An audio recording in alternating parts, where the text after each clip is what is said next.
Hello everybody, welcome to Ashish Singh Lectures. I am Madiha Khan, your friend who is there to help you with your English language. तो आज की class में हमारी ये जो book है ये फिनिश हो जाएगी. इसका लास्ट चैप्टर है फुटप्रिंट्स विदाउट फीट का, जिसका नाम है the book that saved the अर्थ. ठीक है, तो ऑथर्स बहुत ज़रूरी हैं. सबसे पहले ऑथर का नाम जान लो. ऑथर है इसकी क्लेयर बॉयको. ठीक है, तो the book that saved the अर्थ हमने जब पढ़ी थी तो काफ़ी फ़नी, काफ़ी इंटरेस्टिंग स्टोरी थी और हमने देखा कि कैसे एक बच्चों की पोम बुक ने मार्शन इन्वेजन से अर्थ को बचा लिया था.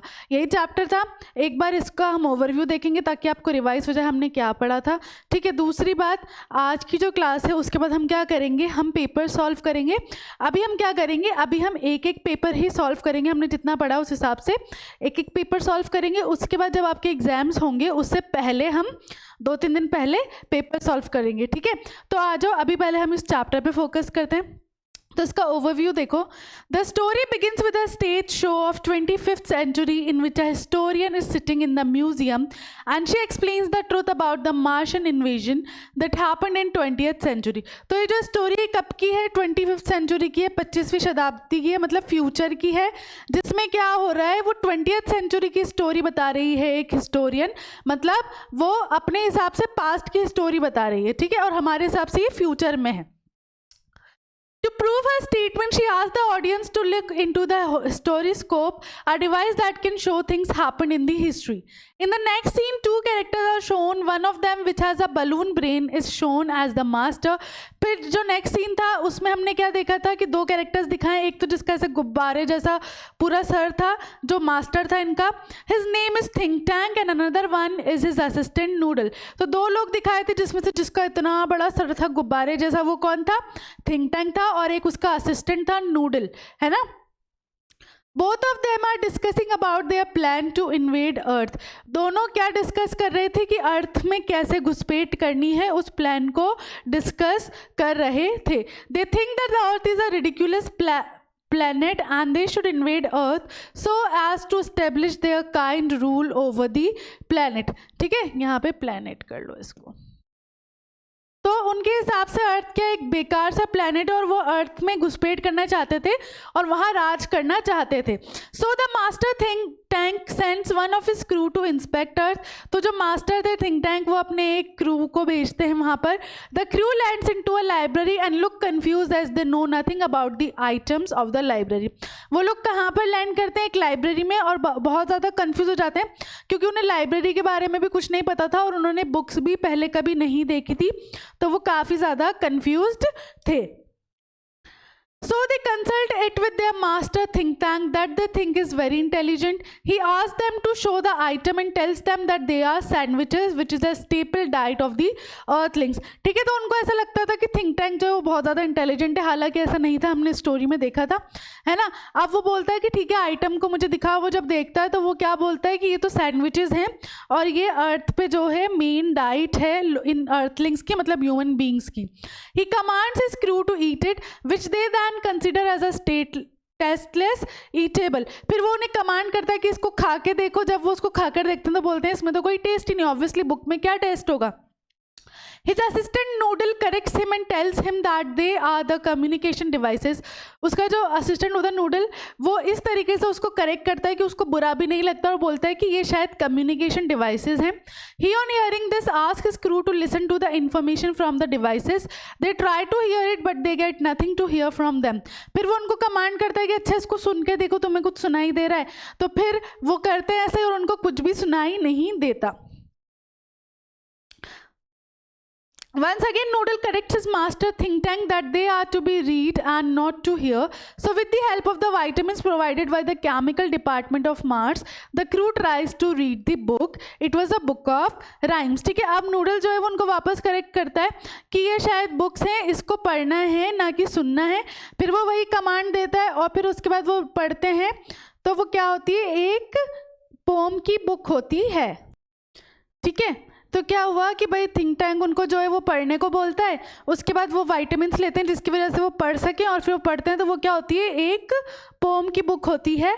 आजूब started reading the book of nursery rhymes, they take the literal meaning of rhymes and feel troubles. ठीक है, अब उन्हें पता नहीं होता पोम क्या है, क्या चीज़ है ये सब, तो वो क्या करते हैं, उसका लिटरल मीनिंग निकाल लेते हैं। लिटरल मीनिंग जो लिखा होता है उस हिसाब से मीनिंग निकालते हैं, और उन्हें ऐसा लगता है कि ये तो कोई खतरे की घंटी है।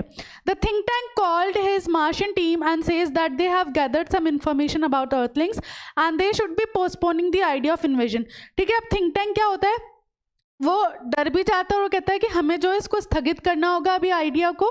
द ऊप read the rhyme Humpty Dumpty and they all saw the picture of Humpty who look like think tank. अब हम्टी डम्टी वाली राइम पढ़ी जाती है जिसमें हम्टी को देखते ही क्या होता है, ऐसा दिखता है वो जैसे कि थिंक टैंक हो।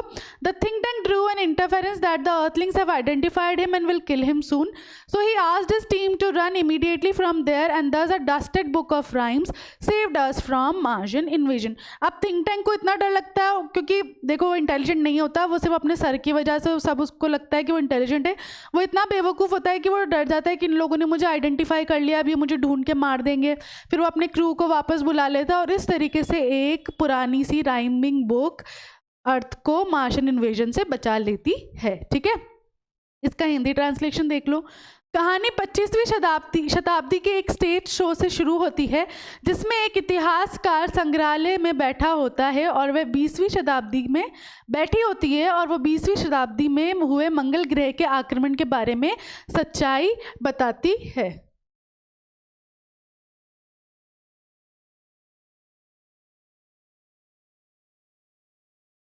अपने बयान को साबित करने के लिए वह दर्शकों को हिस्टोरिस्कोप, एक उपकरण जो इतिहास में हुई चीज़ों को दिखा सकता है, उसमें देखने के लिए कहती है। अगले दृश्य में दो पात्रों को दिखाया जाता है जिनमें से एक में बलून ब्रेन होता है जिसे मास्टर के रूप में दिखाया जाता है, उसका नाम थिंक टैंक है, और दूसरा उसका सहायक नूडल है। ये दोनों पृथ्वी पर आक्रमण करने के लिए अपनी योजना के बारे में चर्चा कर रहे हैं। वे सोचते हैं कि पृथ्वी एक हास्यास्पद योजना है और उन्हें पृथ्वी पर आक्रमण करना चाहिए ताकि ग्रह पर अपनी तरह का शासन स्थापित किया जा सके। तो मास्टर थिंक टैंक अपने एक दल को पृथ्वी का निरीक्षण करने के लिए भेजता है। चालक दल एक पुस्तकालय में उतरता है और भ्रमित दिखता है क्योंकि वे पुस्तकालय की वस्तुओं मतलब पुस्तकों के बारे में कुछ नहीं जानते हैं, इसलिए वे इसे अपने मास्टर थिंक टैंक से परामर्श करते हैं जो उन्हें लगता है कि बहुत बुद्धिमान है। वह उन्हें आइटम दिखाने के लिए कहता है और उन्हें बताता है कि ये सैंडविच है जो पृथ्वीवासियों का मुख्य आहार है। वह अपने दल को इसे खाने की आज्ञा देता है जिसे वे तब बेस्वाद खाने योग्य बताते हैं। उसका सहायक नूडल उसे सुधारता है और उसे बताता है कि वे संचार उपकरण है। ये सुनकर वे अपने क्रू से उपकरणों से जानकारी सुनने के लिए कहता है। वे इसे सुनने की कोशिश करते हैं लेकिन उन्हें कुछ भी सुनाई नहीं देता। एक बार फिर नूडल अपने मास्टर थिंक टैंक को सुधारते हुए कि उन्हें पढ़ा जाना है और सुनना नहीं, तो मंगल के रासायनिक विभाग द्वारा प्रदान किए गए विटामिन की मदद से चालक दल पुस्तक को पढ़ने की कोशिश करता है। ये तुकबंद की किताब मतलब एक पोइट्री की किताब है। जैसे ही ऊप ने नर्सरी राइम की किताब पढ़ना शुरू किया तो वे राइम्स का शाब्दिक अर्थ लेने लगे और परेशानी महसूस करने लगे। थिंक टैंक ने अपनी मार्शियन टीम को बुलाया और कहा कि उन्होंने पृथ्वीवासियों के बारे में कुछ जानकारी एकत्र की है और उन्हें आक्रमण के विचार को स्थगित कर देना चाहिए। ऊप ने हम्टी डम्टी कविता पढ़ी और उन सभी ने हम्टी की तस्वीर देखी जो थिंक टैंक की तरह दिखती थी। थिंक टैंक ने ये अनुमान लगाया कि पृथ्वीवासियों ने उसे पहचान लिया और शीघ्र उसे मार डालेंगे, इसलिए उन्होंने अपनी टीम को तुरंत वहां से भागने के लिए कहा और इस तरह तुकबंदी की एक धूल भरी किताब ने हमें मंगल ग्रह के आक्रमण से बचा लिया। ठीक है, तो यहाँ पे सब रिवाइज हो गया। अब इसकी थीम देख लो। The central idea of the play the book that saved the earth is that incomplete information is always hazardous. ठीक है, हमेशा बोला गया कि या तो कुछ इन्फॉर्मेशन ना हो या फिर अधूरी इन्फॉर्मेशन जो होती है वो हमेशा डेंजरस होती है। It also describes how the world was saved from a Martian invasion by an old book of rhymes called Mother Goose. यहाँ पे ये भी बताया गया कि कैसे एक मदर गूज नाम की पोइट्री बुक, बच्चों की बुक ने अर्थ को मार्शियन इन्वेजन से बचा लिया। The play takes place in the year 2550. However, historian activates the historioscope and transport us 5 centuries to the 20th century. The personnel of Mark's central control are in a powerful think tank at the start of the play.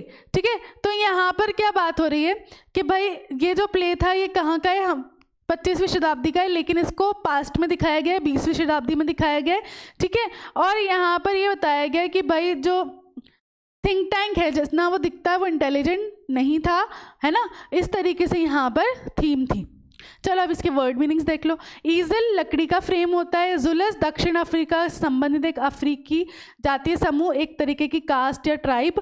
Apprentice, apprentice मतलब जो अभी काम सीख रहा हो, है ना। पीविशली चिड़चिड़ापन।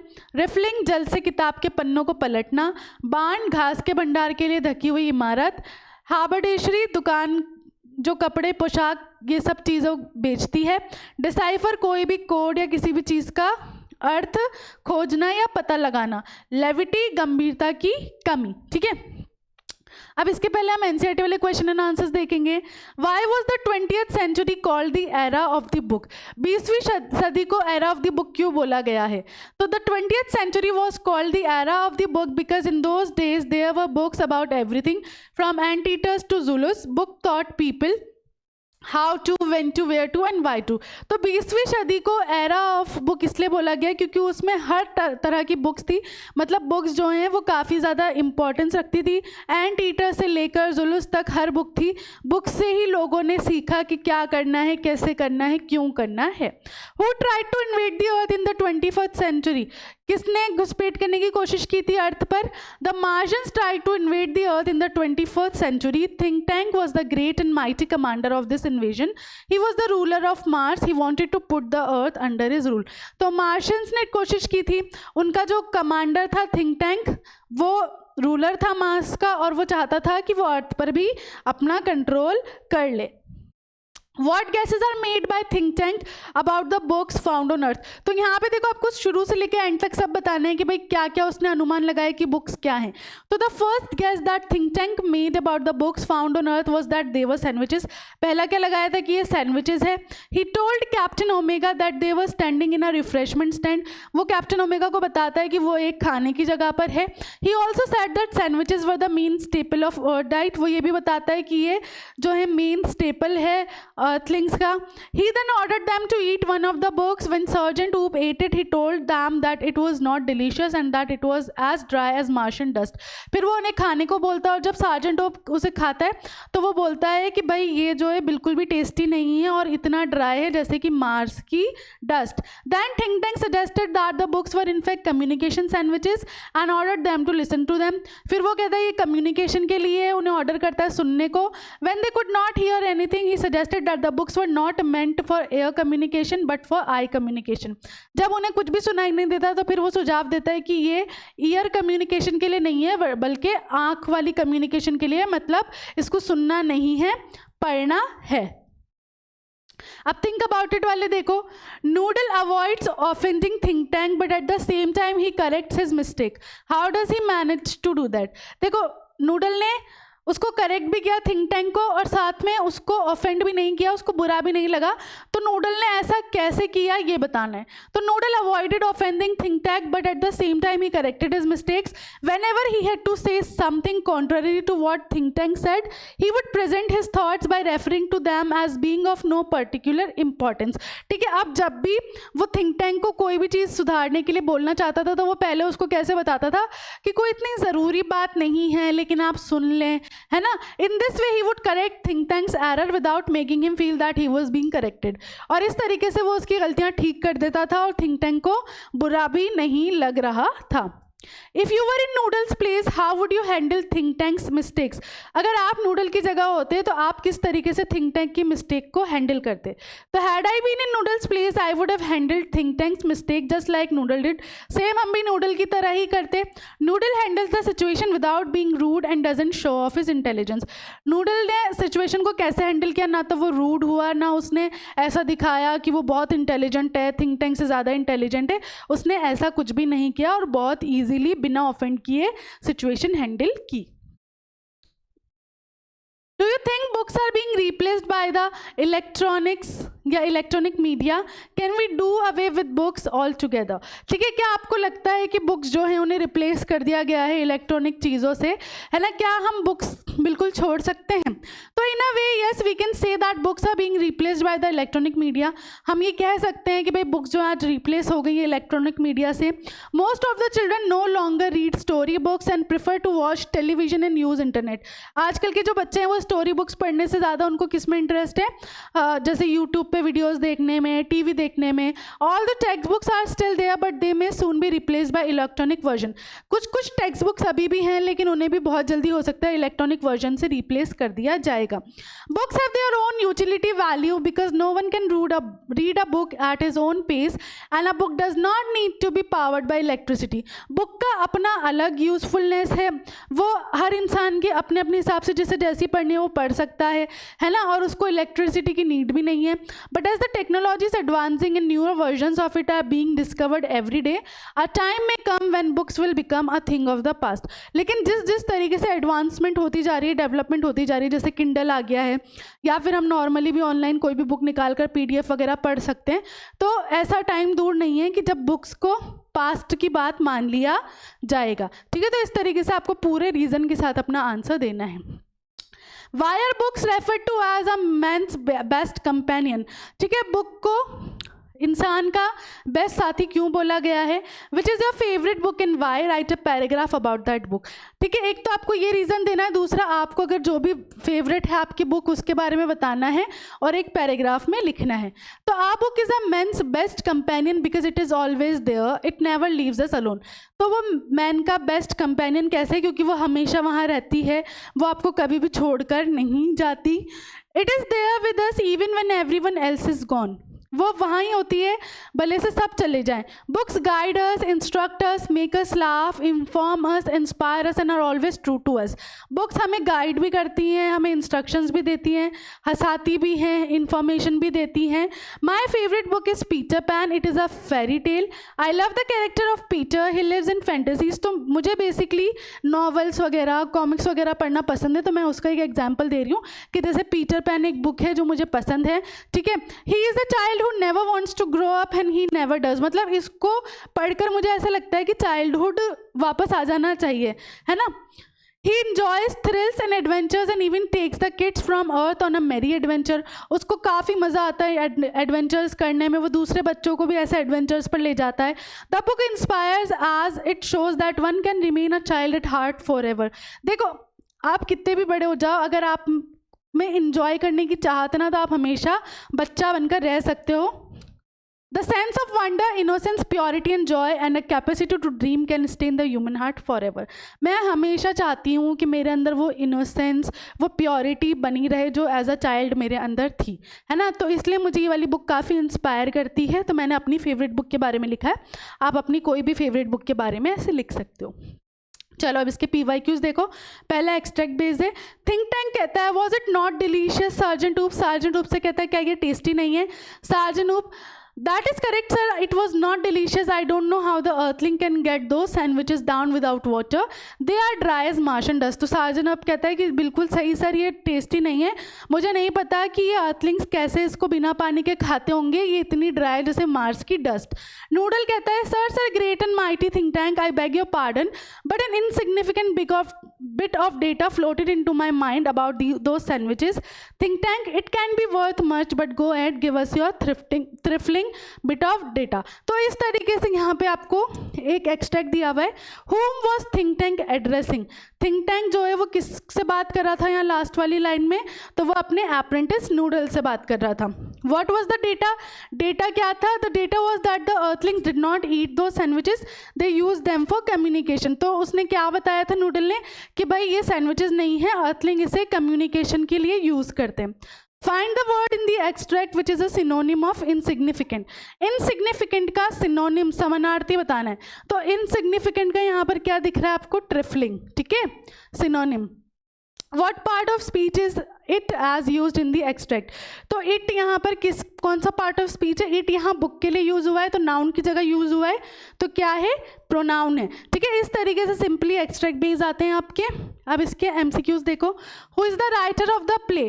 इस प्ले का राइटर कौन है? क्लियर बॉय को। You haven't heard about the Martian invasion of, ठीक है, कब के मार्शन इन्वेजन की बात हो रही है यहाँ पर, 2010, 2020, 2040 या 2050? तो कब की बात हुई थी? 2040 की। Which century is named the era of the book according to the historian? ठीक है, कौन सी सेंचुरी को era of the book बोला गया था? तो हमने भी क्वेश्चन में भी देखा 20th सेंचुरी को बोला गया था। Who is the commander in chief of Mars Space Control? Commander of chief कौन था? कौन था मेन यहाँ पर? थिंक टैंक था। Who is the captain of the crew?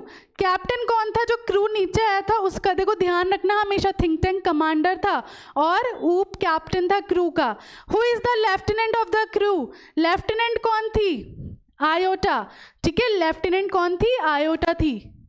Who is the sergeant of the crew? Sergeant कौन था group का? कौन था? ऊप। एक सेकेंड, कैप्टन ओमेगा, ठीक है, captain omega. Which ridiculous little planet is being talked about? किस रिडिक्यूलस लिटिल प्लैनेट की बात हुई थी यहाँ पर? अर्थ की बात हो रही थी। What is the place according to think tank where they are about to take refugee? ठीक है, कौन सी प्लेस थी थिंक टैंक के हिसाब से जहां पर वो रेफ्यूजी लेना चाह रहे थे? कहां पर? Crude refreshment stand. What was a sandwich according to the think tank? Sandwich किसको बोल रहा था थिंक टैंक? एक बुक को, ठीक है। अब इसके क्वेश्चन एंड आंसर्स देखो। How does think tank explain the books to his prop crew? Think tank ने बुक्स के बारे में क्या बताया उसके क्रू को? तो think tank explain to his team that the books were sandwiches, कि वो क्या हैं? सैंडविचेस हैं। He even told his men to eat them, वो उनसे बोलता है कि इसको खाओ। He then refer to them as communication devices and later stated that they were intent for surveillance. Why do the space probe crew take vitamins? Vitamins क्यों खाते हैं वो? Think tank wanted the probe team to discover what was written in the books. As a result, the probe crew takes vitamin to boost their intelligence. ठीक है, अब think tank क्या चाहता है कि भाई तुम इस किताब को जो है रीड करो और उसको समझने के लिए, अपनी इंटेलिजेंस बढ़ाने के लिए जो क्रू था वो उनको खाता है। After taking those vitamin they were able to read the book. जब वो वाइटामिन खा लेते हैं तो वो बुक पढ़ पाते हैं। Think tank thinks that earthlings are after him, what is the reason? ठीक है, थिंक टैंक जो है वो कहता है कि अर्थलिंग्स जो है उसके पीछे हैं। क्या रीजन था जब वो ऐसा कहता है? तो the think tank crew read the rhyme about Humpty fall Dumpties and shot the picture to think tank. Think tanks had looked like Humpty Dumpties. Think tank conclude that Earthling intend to invade Mars and capture him. ठीक है, तो think tank के जैसा ही दिखता है उनको face, Humpty Dumpty का वही बलून हेड टाइप। तो think tank को क्या लगता है कि इन्होंने मुझे आइडेंटिफाई कर लिया और ये जल्दी मुझे ढूंढ कर मार देंगे। Mention any two striking qualities of Noodle. Noodle की दो क्वालिटीज बतानी है आपको। तो the apprentice of think tank Noodle emerges as an intriguing character in the story. काफी इंटरेस्टिंग कैरेक्टर था नूडल का। He is courteous and intelligent, वो काफ़ी काइंड हार्टेड था, काफ़ी रिस्पेक्ट करने वाला था और इंटेलिजेंट भी था वो साथ में। He humbly corrects his rulers error by making indirect suggestions. He is also very wise and well informed. वो बिना थिंक टैंक को ऑफेंड किए उसकी मिस्टेक्स को करेक्ट भी कर रहा था और वो खुद काफ़ी ज़्यादा वाइज था। ठीक है, तो इस चैप्टर में इतने ही क्वेश्चन एंड आंसर्स हैं आपके जो PYQs में आए हैं। ठीक है, इसी के साथ आज की जो बुक है वो यहाँ फिनिश होती है। कल से हम पेपर्स स्टार्ट करेंगे सॉल्व करना। तो आज की जो क्लास है वो मैं यहाँ फिनिश करूँगी। मिलेंगे नेक्स्ट क्लास में, तब तक के लिए this is Madiha Khan signing off right now.